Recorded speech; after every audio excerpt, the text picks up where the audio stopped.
പേർഷ്യക്കാരനായ സൽമാനുൽ ഫാരിസി റളിയല്ലാഹു അൻഹു തനിക്ക് കിട്ടിയ ഒരു പൊതി കസ്തൂരി ഒരു അമൂല്യ നിധി പോലെ അദ്ദേഹം അത് സൂക്ഷിച്ചു വെക്കുകയാണ്, തന്റെ മരണ ദിവസം സുഗന്ധം പൂശുവാൻ വേണ്ടി. അങ്ങനെ ആ ദിവസം വന്നെത്തുകയാണ്. അദ്ദേഹം ഒരു കോപ്പ വെള്ളത്തിൽ ആ കസ്തൂരി ഇട്ടു.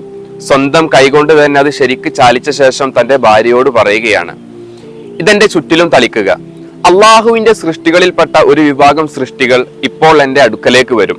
അവർ ഭക്ഷണം കഴിക്കുകയില്ല, സുഗന്ധം അവർക്കേറെ ഇഷ്ടമാണ്.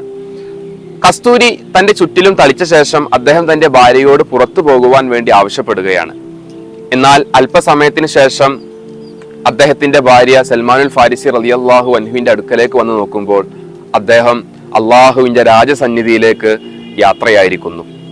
റസൂലുള്ളാഹി സ്വല്ലല്ലാഹു അലൈഹി വസല്ലമയും അബൂബക്കർ റളിയല്ലാഹു അൻഹുവും ഉമർ റളിയല്ലാഹു അൻഹുവും പോയിട്ടുള്ള സച്ചരിതരായ ആളുകളുടെ കൂട്ടത്തിൽ പേർഷ്യക്കാരനായ ഈ സത്യാന്വേഷിയും അവരോടൊപ്പം ചേരുകയാണ്. ഇങ്ങനെ ഏതൊരു വിശ്വാസിയും കൊതിക്കുന്ന മനോഹരമായ ഒരു അന്ത്യം സൽമാനുൽ ഫാരിസി റളിയല്ലാഹു അൻഹു എന്ന ഈ സ്വഹാബി നേടിയെടുക്കുകയാണ്.